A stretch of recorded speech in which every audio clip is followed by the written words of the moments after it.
السلام علیکم۔ امید ہے کہ سب اللہ تعالیٰ کے فضل و کرم سے خیریت سے ہوں گے اور کرونا وائرس سے بچاؤ کے لیے حفاظتی تدابیر اختیار کر رہے ہوں گے۔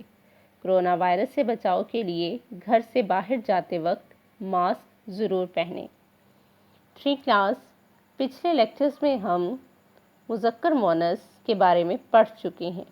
آج ہم اردو قواعد و انشاء کی بک میں سے صفحہ نمبر 39 پر موجود مذکر مؤنث کی دہرائی کریں گے۔ تو پیارے بچوں، مجھے بتائیں کہ یہ مثالیں کون سی ہیں؟ دادا، لڑکا، مرغا وغیرہ۔ جی 3 کلاس، انہیں کیا کہتے ہیں؟ جی شاباش، انہیں مذکر کہتے ہیں، یعنی کہ نر اسم کو مذکر کہتے ہیں۔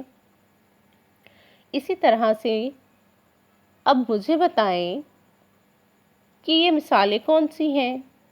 لڑکی، دادی، مرغی وغیرہ۔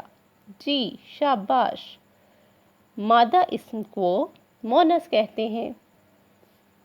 آپ جانتے ہیں کہ نر اسم کو مذکر کہتے ہیں، جیسے بکرا، بلا، بچڑا وغیرہ۔ مادہ اسم کو مؤنث کہتے ہیں، جیسے بکری، بلی، بچڑی وغیرہ۔ 3 کلاس مذکر کو مؤنث میں بدلنے کا ایک اصول ہے۔ وہ اصول ہے کہ جس مذکر کے آخر میں الف ہو تو اسے چھوٹی ی میں بدل دیں، یہی اس کا مؤنث ہوگا۔ جیسے بیٹا، بیٹی، بلا، بلی، بوڑھا، بڑھیا، پگلا، پگلی، جولاہا، جولاہی، دادا، دادی، گدھا، گدھی، لڑکا، لڑکی، مرغا، مرغی،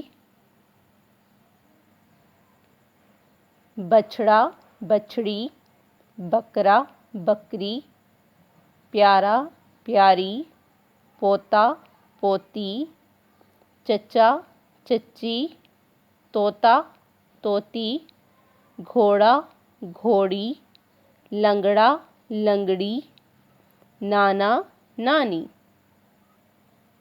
3 کلاس صفحہ نمبر 39 پر موجود مذکر مؤنث یاد کریں۔ اپنا بہت سا خیال رکھیں۔ اللہ حافظ۔